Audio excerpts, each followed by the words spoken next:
First of all, I would like to inform you about the incident what we had during the last couple of days with Russian shadow fleet in Estonian economical waters.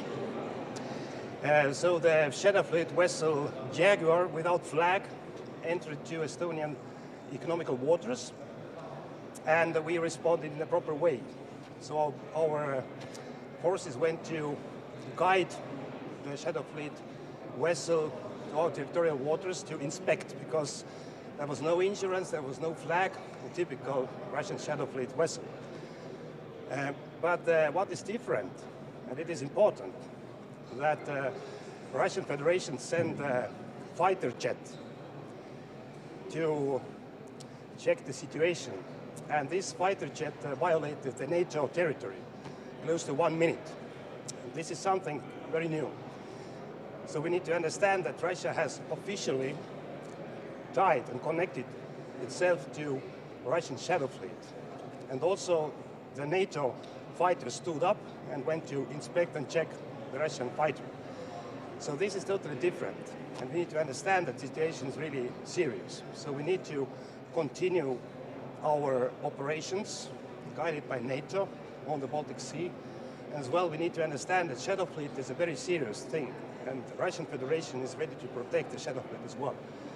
So once more, we need to understand that this time it was different, that the Russian fighter jet entered to NATO territory to check its shadow fleet, Jaguar. So this is something we need to understand. Secondly, today we're going to discuss many important topics, and one of the most important is that the NATO should and must increase the defense spendings. So Estonia has decided already from the next year to increase our real defense spendings up to 5.4% of GDP. So our official position is that the target for NATO member states should be 5% in the future.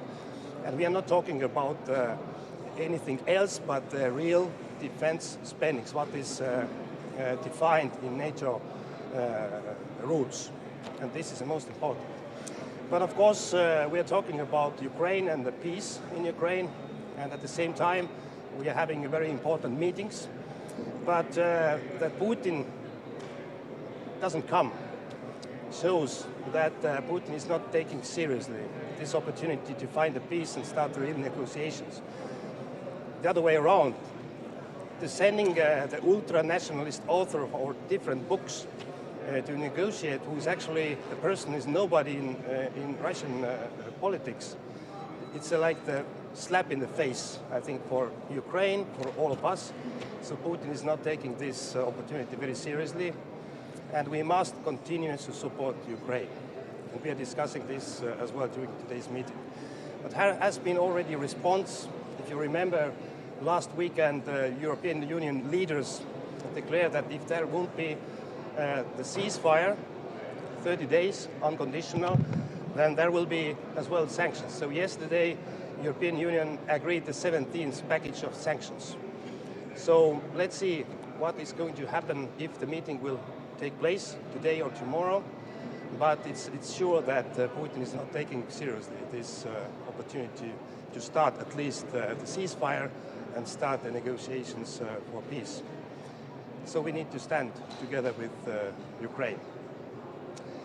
And the third topic is about if the peace is coming. So Europe must take more responsibility about the security guarantees.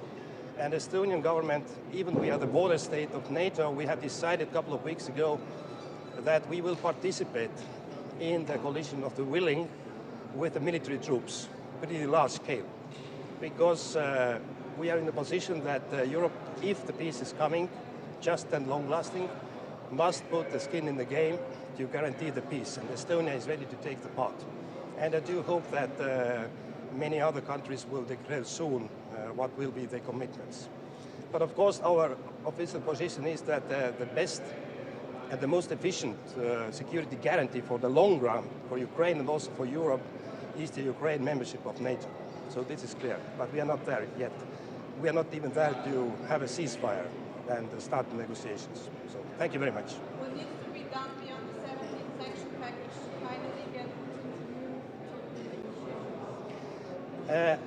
This is important that the European Union was able to make a decision about 17 sanction package. Very important is we are listing now lots of new shadow fleet vessels there, and also about energy and so on. But I'm adding one more thing. It's U.S. sanction package, which is waiting now in Senate. I was last week in D.C. and I met several senators, and now this package of sanctions has more than 80 senators' support, and this is a real package as well. There are like the sanctions against energy, against banking, but this is very important as well, the secondary sanctions. And some European countries as well will be hit. Whoever is dealing with Russia about energy will get as well 500% increase of tariffs. So all this combined, I think that we have an opportunity to push Putin to the corner.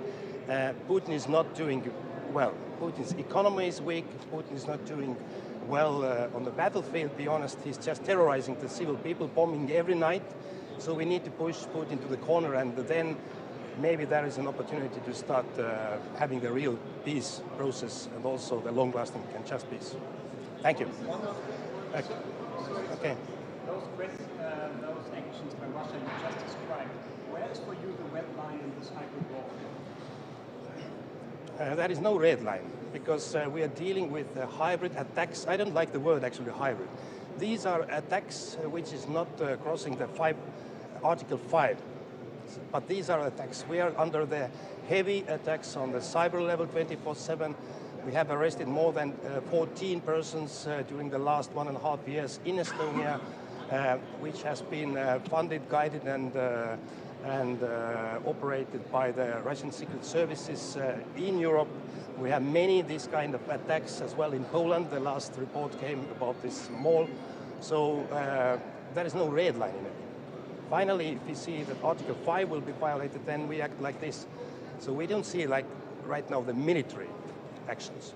Because when I was defense minister in 2016-17, we saw 120,000 troops the other side of our borders ready to go within 48 hours. These troops are gone. They are in Ukraine. So Russia has no military capabilities to attack full-scale NATO. But as I explained you as well, that just a day ago we had an incident when a Russian fighter entered to NATO territory. So to test NATO, Russia has an opportunity.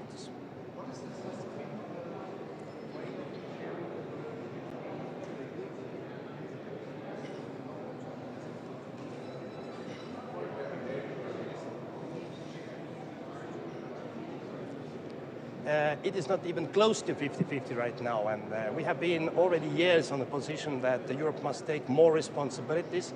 But if we reach on 5% of level, so it will be more equal in the meaning. But for me and for Estonia, the question is not only to follow President Trump's asks in the meaning. We have decided to increase our defense spending up to 5.4% from the next year, because we agreed already 2 years ago in Vilnius summit, the NATO summit in Vilnius, the new regional defense plans. And this is the amount of money we need to fulfill the gaps what we have. So what we need to do as a NATO is to follow the agreements what we made already. And we know exactly what we need, and we know exactly the amount of money, how much we need to invest. And for us, the main question is not the money even and GDP. For us, the main question is the time, how quickly actually we will be able to fulfill these caps. Okay, thank you very much.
I will send.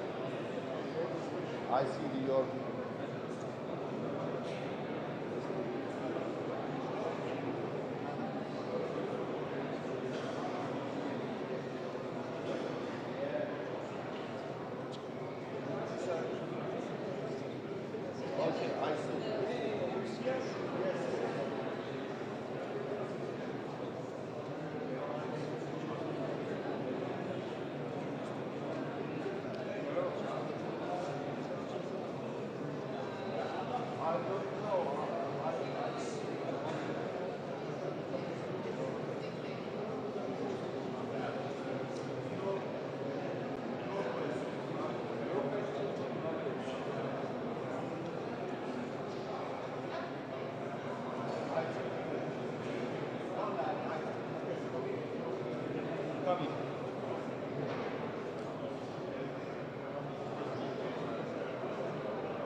Good morning, Espen Barth Eide from Norway.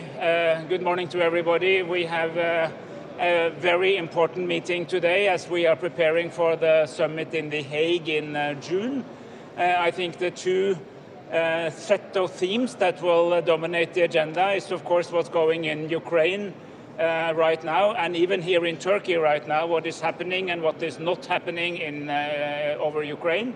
Our commitment is very strong that we need to get to a ceasefire, get to peace, but that the quality of that peace is incredibly important. That means that it has to be permanent, it has to be for real, it has to be guaranteed and secured, and it has to leave Ukraine as a free, sovereign and independent country with its right to make its own choices now and in the future intact. I think that's within reach.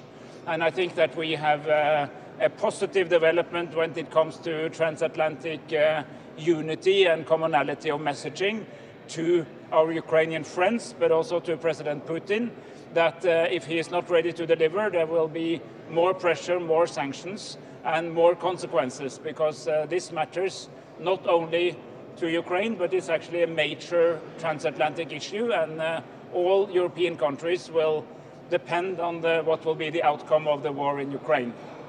And the second theme is, of course, what's happening in NATO itself with the summit.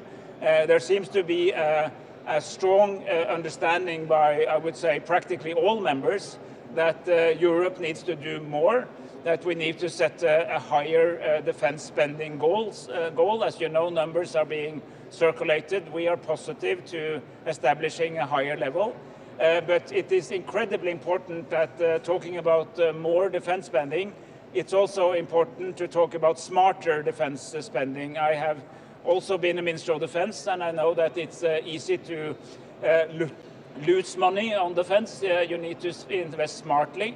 You need to make sure that we have fewer different platforms, more common systems, and that we also learn from the most recent wars, particularly the war in Ukraine, that drones, artificial intelligence, new technologies very often can challenge legacy systems. And when you spend more on defense, you still have to be able to prioritize and make sure that you're not keeping and maintaining legacy systems that are not as relevant any longer, that you adapt to the times.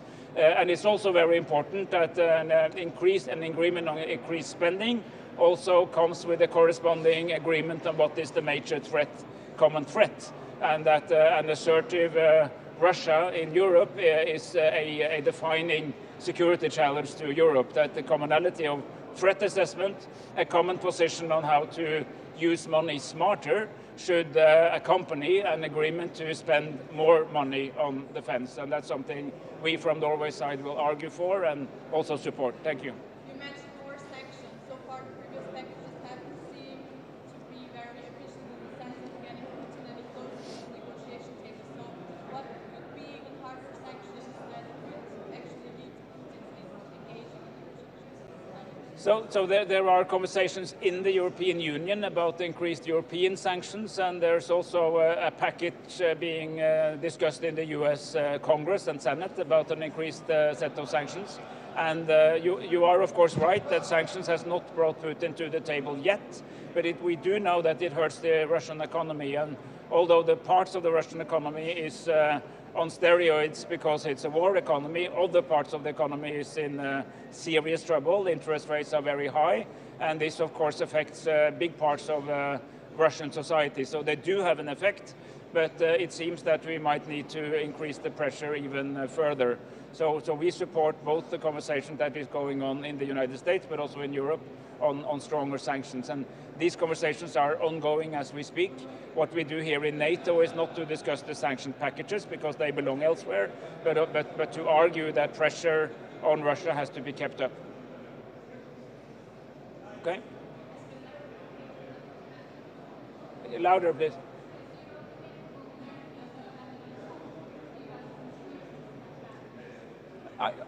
I think there, we were seeing this development of a coalition of willing in Europe, which is the EU, but also non-EU countries like Turkey, like United Kingdom, Norway, and occasionally also with Canada that all agree that we have to do more. We have to do more for Ukraine, but we also have to do more in defense. And I think the call for a stronger European defense posture inside NATO as part of the Transatlantic Alliance is understood and has to be translated into capability goals and money. And this is very much what this meeting and the upcoming defense ministers meeting and then the summit in The Hague is all about, is how to go from understanding the situation to actually doing something about it. And that's why we also welcome European Defence Readiness 2030, the initiatives of the European Commission, not to do what NATO does, because NATO should remain the collective defense organization, but to strengthen cooperation, smarter use of money, reducing the number of different platforms, having a more modern integrated defense industry that is able to develop not only very capable weapons, but also in larger series. These discussions are very important, and we have to make sure that we accelerate them. And as we understand that Europe needs to do more, I repeat, we also need to do smarter, because more and smarter must be connected. Otherwise, it's just raising the cost of everything without actually getting more defense. All right.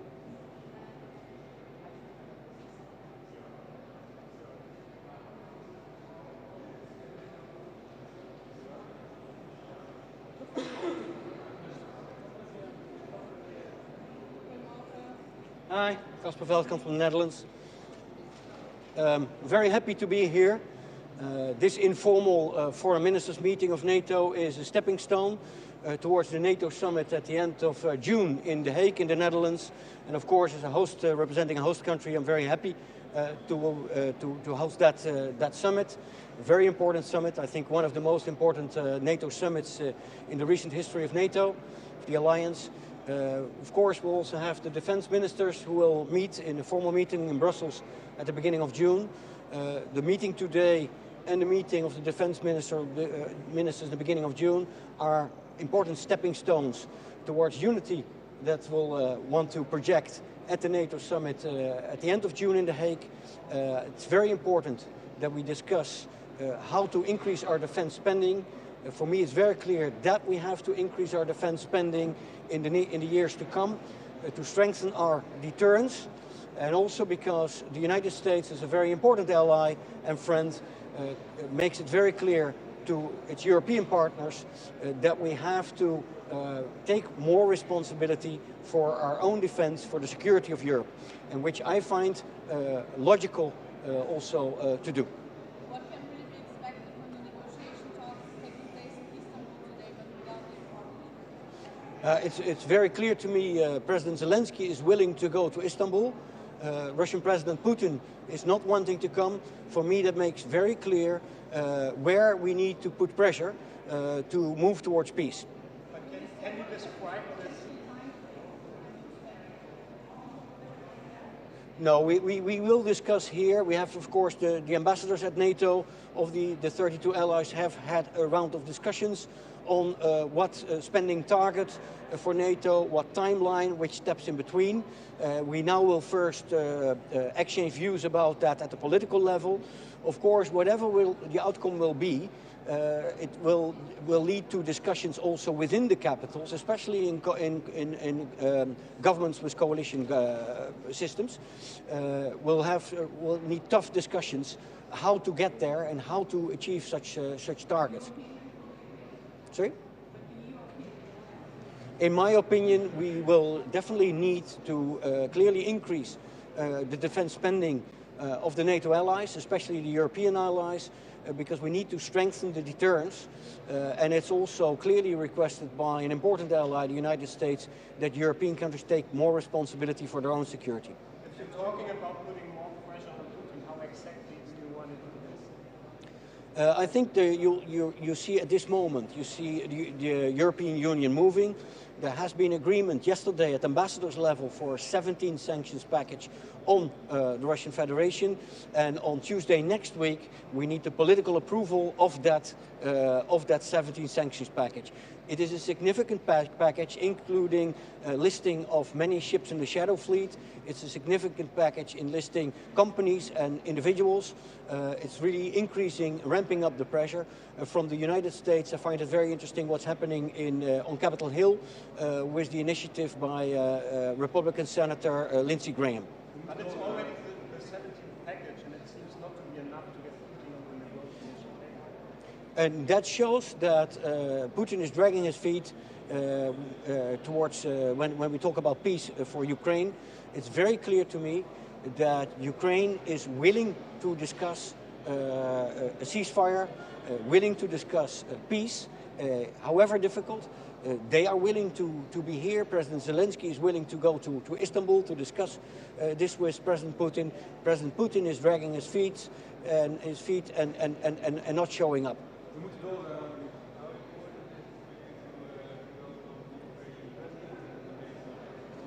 I will be very happy to host President Zelensky and the Ukrainian delegation in The Hague. It is, of course, not to me as a host country. It's the Secretary General of NATO who will decide on what the invitations will be. For me, it's he will be very welcome in The Hague. Always.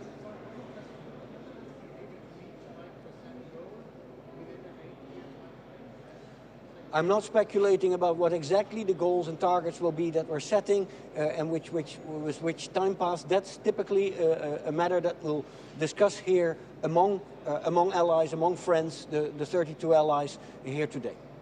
Yeah, thank you.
Good morning, you all, and welcome to Antalya.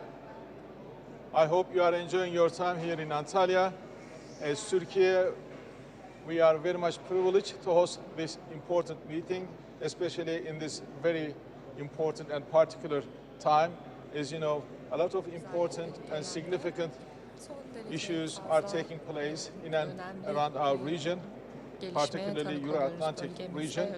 So, as allied partners, today we will Müttefikler olarak, important ortaklar discussions olarak bizler bugün çok önemli ranging from tartışmalar yürüteceğiz. how to manage defense burden Gündemimizdeki sharing, konular savunma how to sanayi strengthen konusundaki our harcamalarda külfet defense paylaşımından industry base, and how to savunma sanayi bring peace to tabanımızı nasıl Ukraine. genişletebilirize kadar ve Ukrayna'da barışı nasıl tesis edebilirize kadar uzanıyor. Ele alacağımız önemli konular arasında bunlar yer alıyor. Bu toplantımız liderlerimizin önümüzdeki ay Hollanda'da yürütülecek olan zirvede yapılacakları görüşmelere hazırlık niteliğinde. Ayrıca bir basın toplantımız da olacak. Yapılacak toplantının akabinde orada da sorularınızı memnuniyetle yanıtlayacağım. Dikkatiniz için, katılımınız için teşekkürler.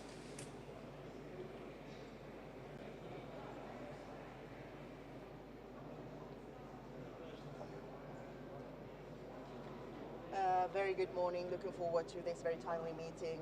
Unfortunately, time and again we notice that when it's about peace, when it's about a ceasefire, when it is about negotiating how to end the war, we have one chair empty, which is the chair of Vladimir Putin. So now I guess the entire world has realized that there's only one party not willing to engage in serious peace negotiations, and that certainly is Russia. Ukraine has declared time and again its willingness for a 30-day ceasefire, obviously ending the war, which it didn't start in the first place, and also negotiating with Russia and other partners around. But Russia is not available. Turkey has graciously offered the opportunity for us not just to meet here in Antalya, for discussing the preparations for the NATO summit this summer, but also a location for negotiations on the ceasefire. Now, what we would expect is that there would be an immediate ceasefire, which we also demanded as the European Union last weekend, together with the Americans. And since that is not happening, we are putting extra pressure on Russia. Through economic sanctions, the European Union is putting forward a 17th package of sanctions, and we hope that the US is following course, because Putin's war economy is really not doing too great, and we should realize that if we add some extra pressure, then we can push them over the edge to really stop this aggression. Thank you. Extra pressure look like beyond the 17th sanctions package? Well, you see, the strategy that we have been putting together and also implementing in the past 3 years, which is economic sanctions on Russia, which is aiding Ukraine militarily, and also ramping up our own deterrence and defense, which we will be talking about precisely here, that is exactly the right strategy. Now we just need to put it on full steam, and we are showing course with the sanctions. And also with the sanctions, one needs to realize nobody ever said that they work overnight.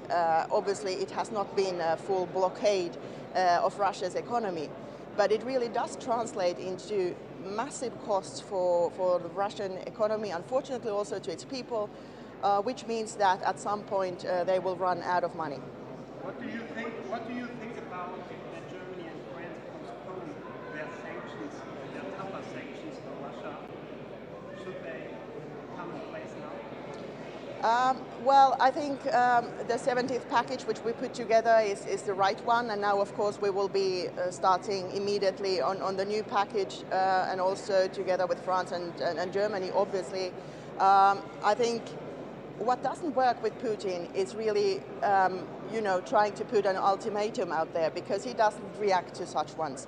We just need to continue with the pressure, also realizing that obviously Russian aggression didn't start in Ukraine, and it doesn't end with Ukraine. Our analysis, which we share in NATO, is that Russia will be forming a long-term strategic threat to the entire alliance. So therefore, we need to be keeping up the pressure for as long as we have evidence of Russia not only discontinuing its war in Ukraine, but also adhering to international law, which unfortunately it hasn't been doing for quite some time. There were big expectations for this week and international diplomacy taking place in Turkey, and now it all seems to fall apart with Putin not attending, Trump not attending either. So what can we really expect from the Istanbul talks today? Well, to be quite honest, I'm not expecting much. The reason is that Russia has not come one step forward. They are still sticking to their maximalist goals, which is to essentially extinguish Ukraine, and we can't have that. So I guess this serves for the purpose to discussing whether there was, any chance for 30-day ceasefire, which I think is a requirement for having genuine peace talks, because then also we need these confidence-building measures. For instance, Russia to release their civilian detainees, and especially those deported children. So that would be the first step of them showing, yes, guys, we would be willing to engage in peace. Thank you so very much. Have a good day.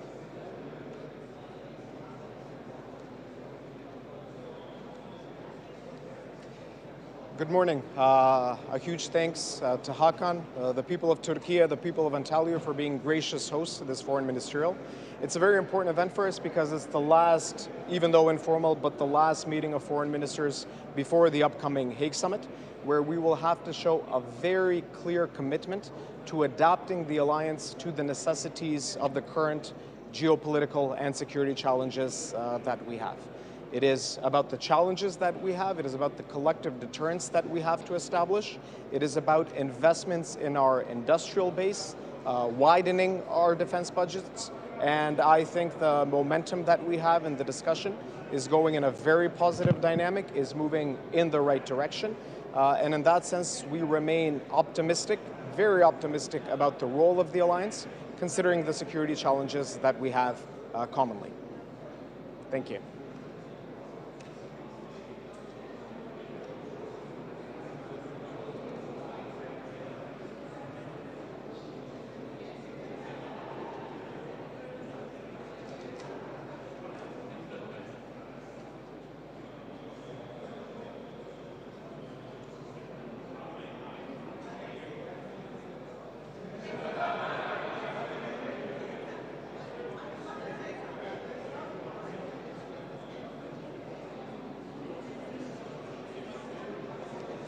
Hello, good morning. This way, please.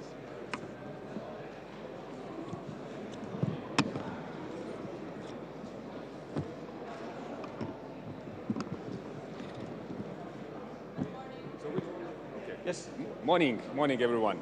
So as we are heading to the Hague summit, we have the clear priorities in front of us. That is the NATO that is stronger, more ready, and more lethal. That's what we are committed to, and that's what we want to see in the Hague summit, and once again to reaffirm that we are ready, we are prepared, and we are united.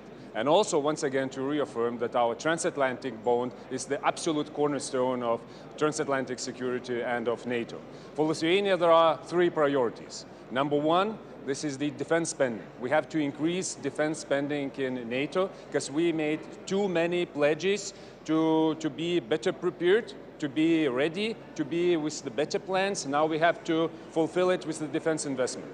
From Lithuania's perspective, 5%, this is doable, and we have to achieve it faster than the 2032, because we see the very tempo and the speed how Russia generates its forces now as we speak. So we have to do the same.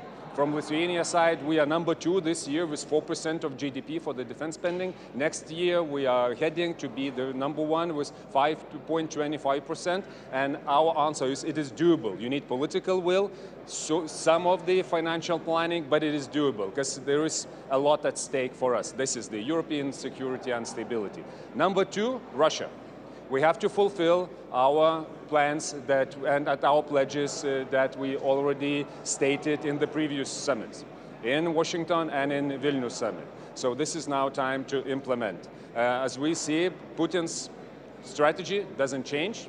He looks for distraction, deceive and also the delay of any proper process for the peace. We are strongly supporting the position of Ukraine, of US and of our European allies to go for the ceasefire for at least 30 days. This is how we should proceed. And number three, lastly, that is Ukraine.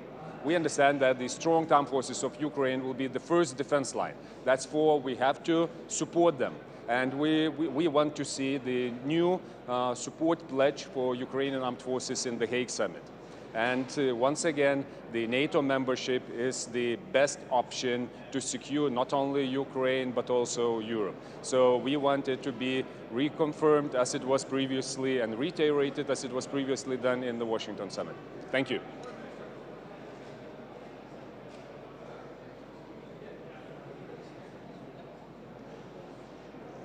Hello and good morning again. I will make a short statement in English and then I will take your questions. Is it okay?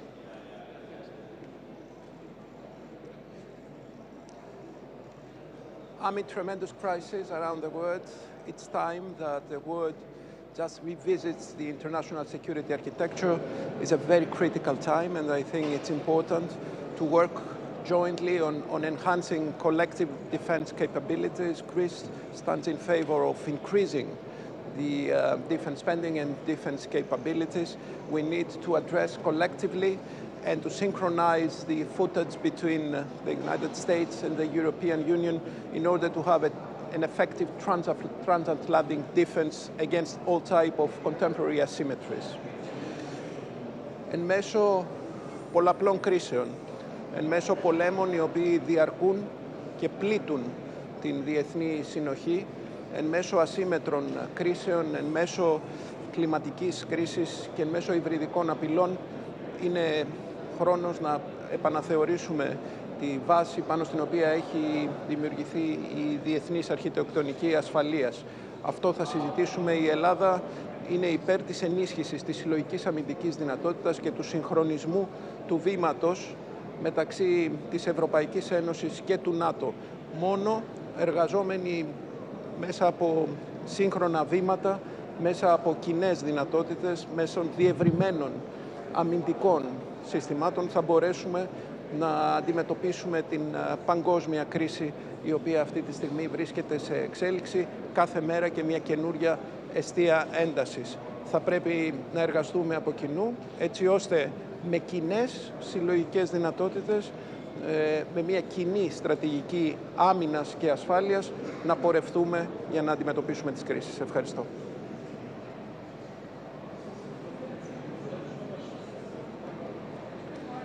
Good morning, ladies and gentlemen. I have a few remarks I would like to share with you. First of all, Czechia supports the idea of stronger NATO alliance.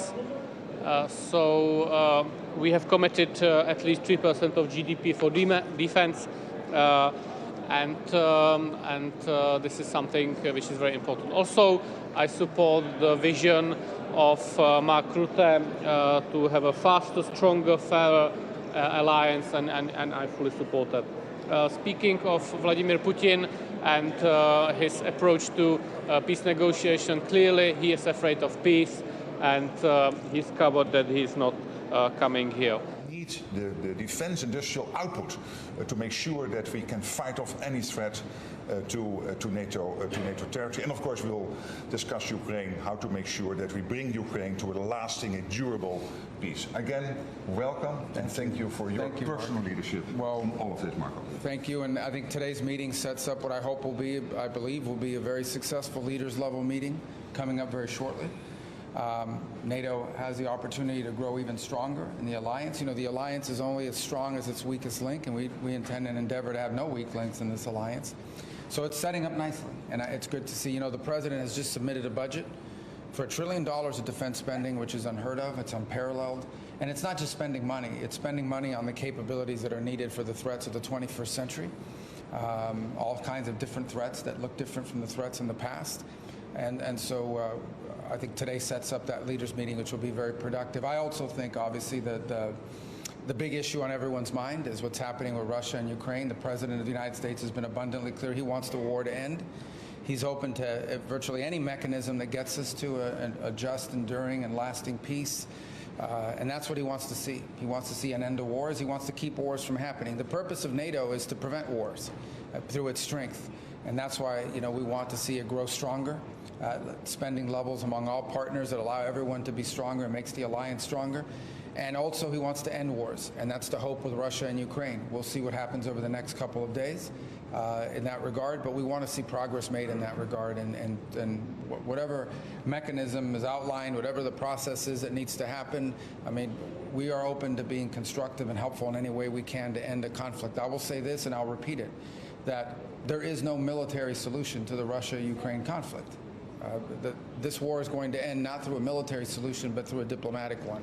And the sooner an agreement can be reached on ending this war, the less people will die and the less destruction there will be.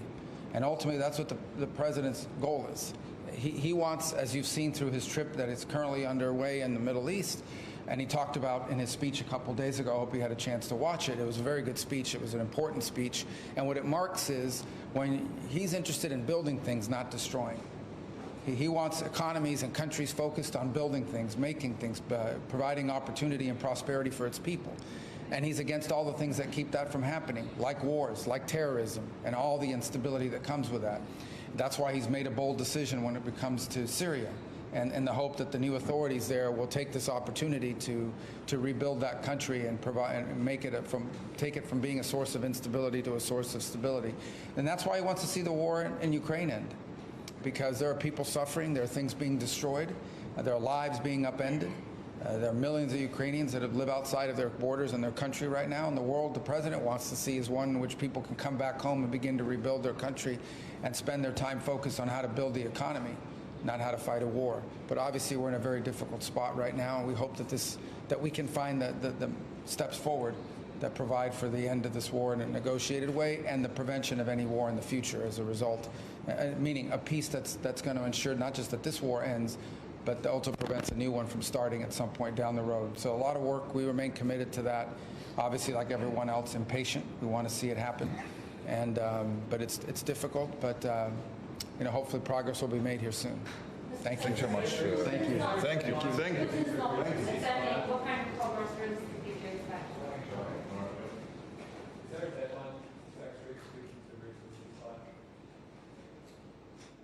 Und ich gehe auch davon aus, dass auch in den Vereinigten Staaten von Amerika darüber nachgedacht wird. Deshalb, es ist nie zu spät, an den Verhandlungstisch zu kommen. Die dringende Aufforderung heute ist an Russland, die Situation zu überdenken und die Initiative des amerikanischen Präsidenten positiv aufzugreifen, jetzt zu Verhandlungen zu kommen. Herr Außenminister, Sie haben es angesprochen, Sanktionen müssen innerhalb von wenigen Tagen kommen, oder wie viel Zeit hat man da noch? Und hatten Sie den Eindruck aus dem Gespräch mit Herrn Putin, dass die Amerikaner ebenfalls bereit sind, mit dem Westen an einen Strang zu ziehen, mit Europa an einen Strang zu ziehen? Und eine kleine Ergänzungsfrage, sind die Amerikaner einverstanden mit dem, was Sie vorgeschlagen haben, was das Spending angeht, zu den Verteidigungsausgaben? Also wenn die Amerikaner zu viel dann, was Deutschland angeht? Die Amerikaner sind sehr zufrieden mit dem, was Deutschland leistet. Ich habe gesagt, dass wir bereit sind, in eine Führungsrolle in Europa zu gehen, Vorbild zu sein und andere aufzufordern, uns zu folgen. Da gibt es eine völlige Übereinstimmung mit den Vereinigten Staaten von Amerika. Und das gilt auch jetzt für die Frage, was Sanktionen angeht. Ja, es gibt eine starke Bewegung, das wissen Sie, im amerikanischen Senat, wo viele Senatorinnen und Senatoren sich bereit erklärt haben, auch ein Sanktionsgesetz zu erlassen. Und die amerikanische Administration geht davon aus, dass das geschehen wird, wenn Russland sich nicht bewegt.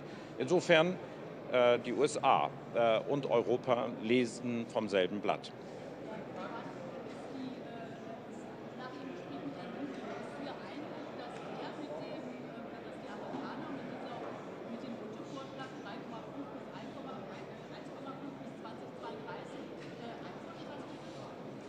Ich glaube, das ist ein Vorschlag, der abgestimmt ist, der auch mit der amerikanischen Seite abgestimmt ist oder vorabgestimmt ist. Wir werden darüber heute natürlich noch einmal beraten.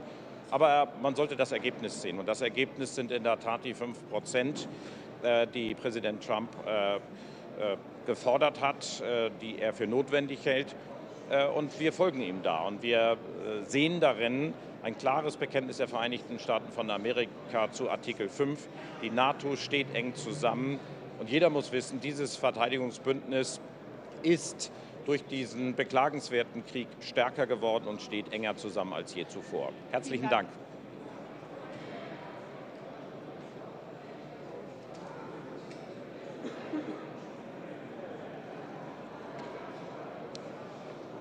It's very important to be here in Turkey at this time with the Euro-Atlantic community coming together in such extensive numbers, representing the greatest alliance in history, frankly. And we come with one single message: to stand by Ukraine and to ensure that we get a just and lasting, enduring peace. And the readiness for that peace is demonstrated by President Zelensky being here in Turkey as well.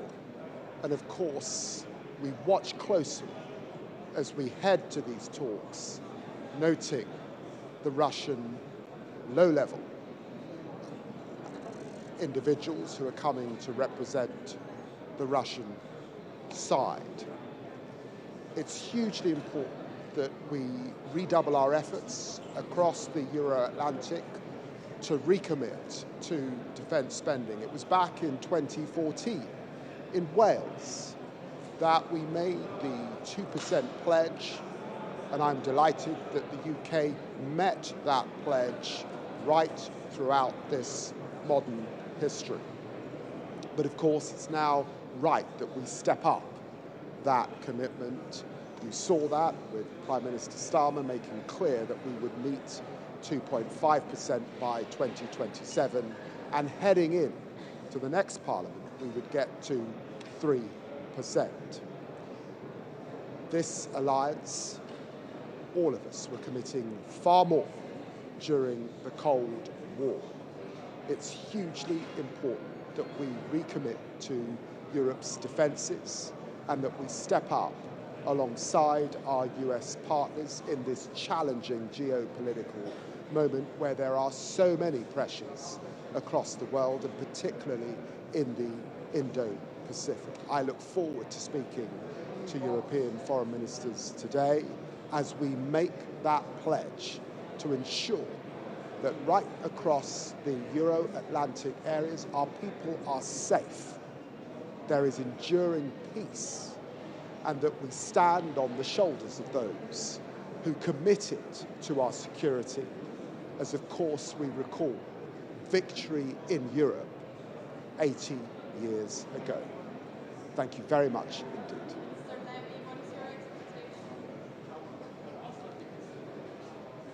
TRT, 2 doorsteps.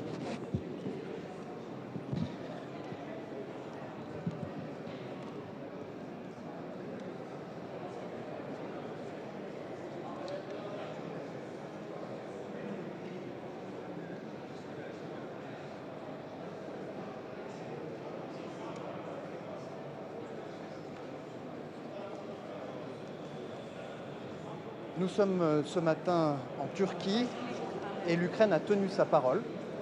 Volodymyr Zelensky est présent avec ses conseillers, avec son ministre avec lequel je me suis entretenu à l'instant pour négocier la paix.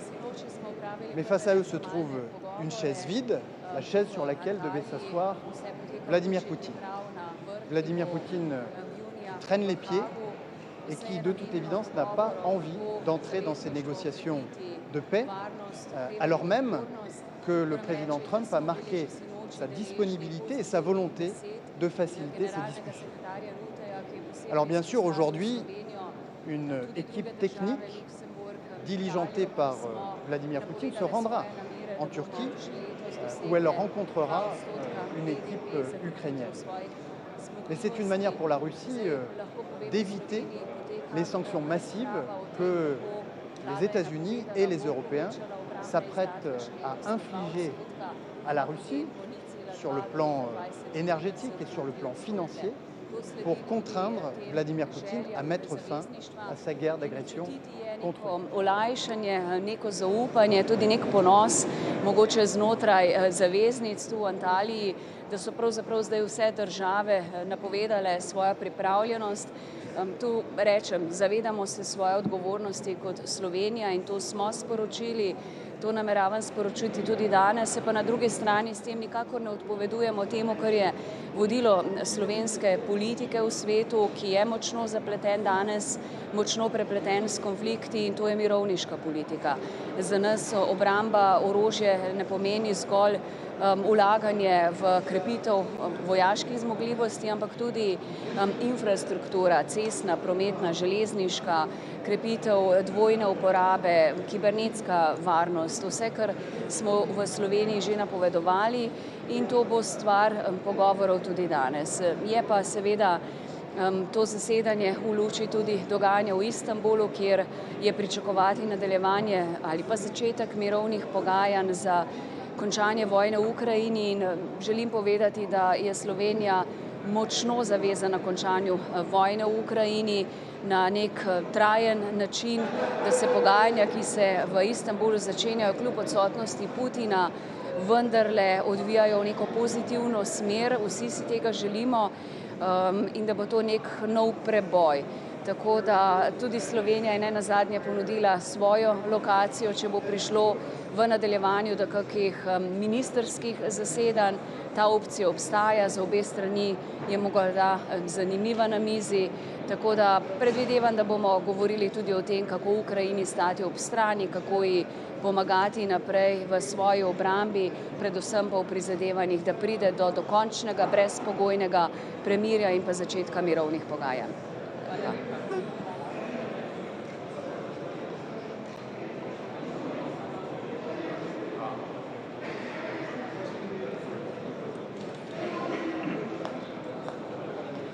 Hello. Before we even started, we have already learned something that is very useful, namely that President Zelensky is here in Turkey, ready to talk peace, whereas Vladimir Putin has sent a low-level delegation just to play for time. And we hope that the President of the United States sees this mockery for what it is and draws the right conclusions. As regards preparations for the Hague summit, Poland supports the ambitious recommendations for defense spending, which we are already fulfilling. We are looking forward to Hague, and we thank the Turkish side for their great hospitality. Thank you very much.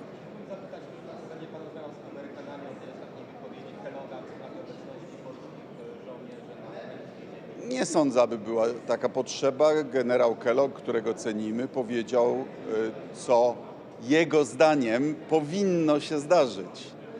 Czyli wyraził swoją osobistą opinię, ale o tym, gdzie pojadą polscy żołnierze, będzie decydował rząd polski i my, jak już to potwierdził premier, minister obrony i ja wielokrotnie, w tym w exposé, nie mamy planów wysyłania wojska polskiego na Ukrainę.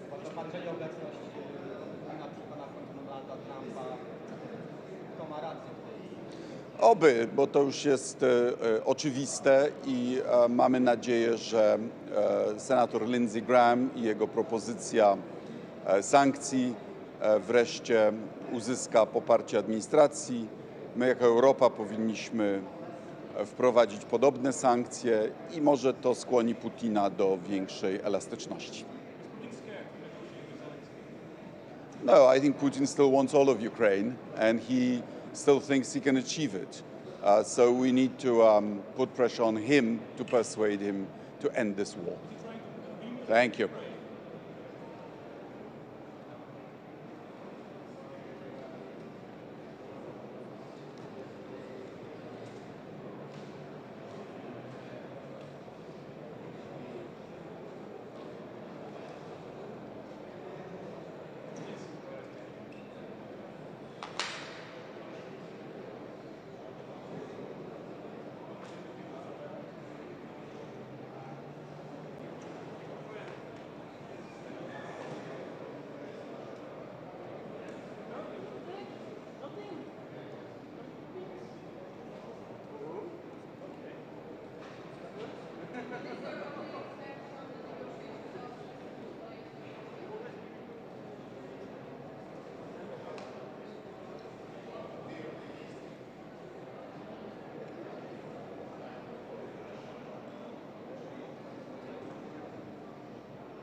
this, but we are ready for the protection of our citizens, Italian citizens, European citizens. I believe in Europe, I believe in European defense. How do you consider the agreements between Turkish companies and Italian aerospace companies? Will we see more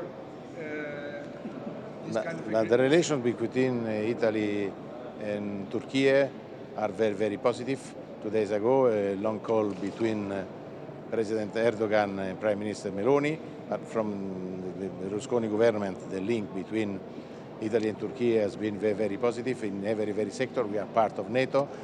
We are Mediterraneans. For us, it's important to work together in the Mediterranean Sea.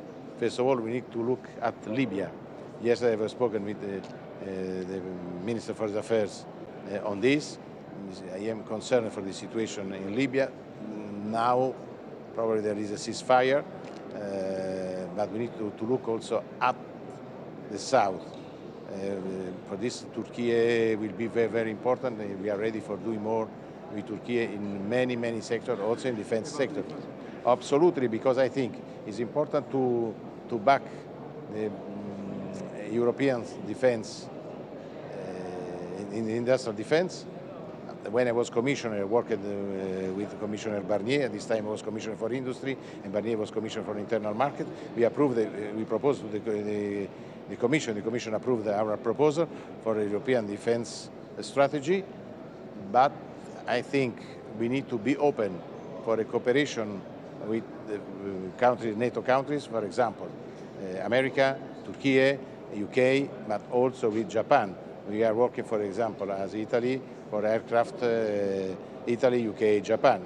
This is not only Europe is important, I agree, but we need to be open for cooperation with other countries, friends of us, in the line. Turkey, USA, Japan, and UK, of course.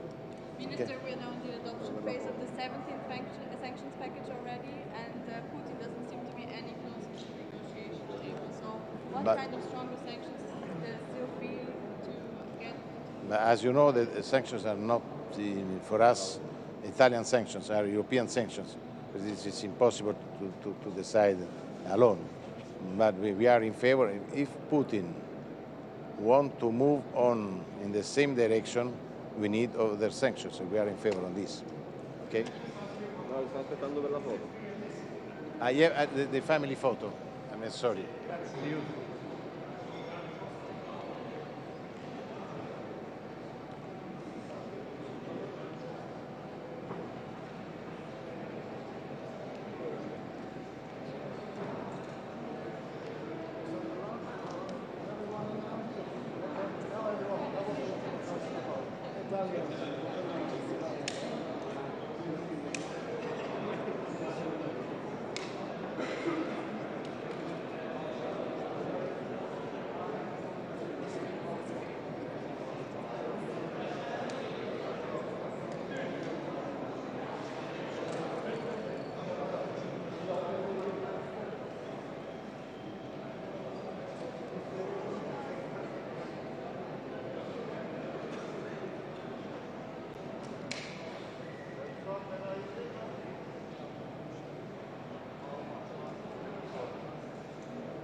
but also how to make sure that NATO is fair, that we equally distribute the burden amongst allies, and that is only fair, but also a NATO which is more lethal, not by becoming offensive, but by being so strong that nobody will ever olmadan hiç kimsenin bize saldırmayacağı bir duruma erişmemiz gerekiyor. Savunma ittifakı olarak yıkıcı bir tepkimiz olabilmeli. Bugün gündeme aldığımız konu bu.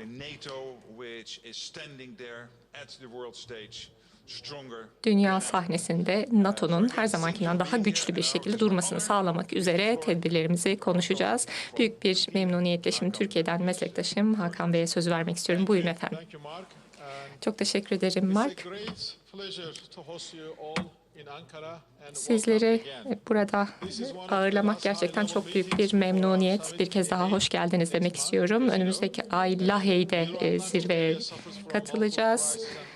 Pek çok kriz ve çatışma söz konusu ittifakımızı ilgilendiren. Dolayısıyla devam eden birliğimizi ve dayanışmamızı güçlendirmek üzere tedbirleri konuşacağız burada. Transatlantik külfet paylaşımı, transatlantik güvenliği açısından külfet paylaşımı gündemimize yer alıyor. Bu bağlamda Sayın Genel Sekreterin vizyonunu paylaşıyoruz. İttifak çapında Teksas'tan Ankara'ya uzanan bir güvenlik ağı, savunma ağı oluşturmamız gerekiyor. Avrupa'nın güvenlik mimarisini güçlendirmek üzere tedbirleri konuşacağız. Ukrayna'ya aynı zamanda kalıcı ve adil barışın getirilmesi de tartışmalarımızda önemli yer tutacak. Hepinizin bildiği üzere Türkiye her zaman bu barışa ulaşabilmek için diplomatik yolu savunmuştur. 3 yıllık ızdırabın ardından bir fırsat penceresi açıldığını görüyoruz. İstanbul'da yürütülecek olan görüşmeler umuyoruz ki yeni bir sayfa açmamıza vesile olacaktır. Burada düzenleyeceğimiz toplantı münferiden ve birlikte bu sürece nasıl destek vereceğimize yönelik adımlarımızı, kararlarımızı konuşacağız. Aynı zamanda Avrupa Atlantik güvenliğine 360 derecelik yaklaşımla, güvenlik yaklaşımıyla nasıl ele alacağız, nasıl konularımızı tartışacağız ve bölgemizde istikrarı nasıl sağlayacağız, bunları konuşacağız. Nihai olarak terörde bütün müttefiklerin güvenliği açısından tehdit oluşturmaya devam ediyor. En iyi şekilde dayanışmamızı terör tehdidi karşısında somut adımlarla nasıl güçlendirebiliriz bunu konuşacağız.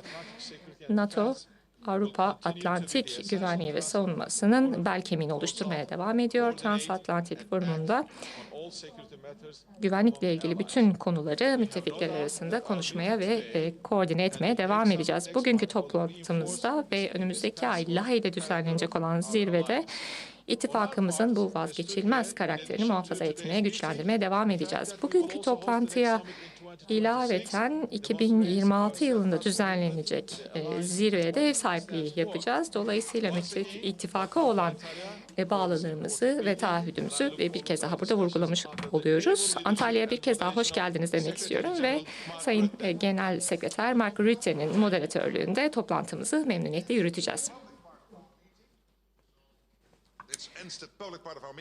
Toplantımızın halka açık kısmının sonuna gelmiş bulunuyoruz. Demokrasi ruhuyla hareket ederek sayın basın mensuplarını dışarıya davet ediyorum. Ancak bu toplantıdan sonra elbette bir basın toplantısı da düzenlenecektir ve çok daha ayrıntılı açıklamalar yapılacaktır.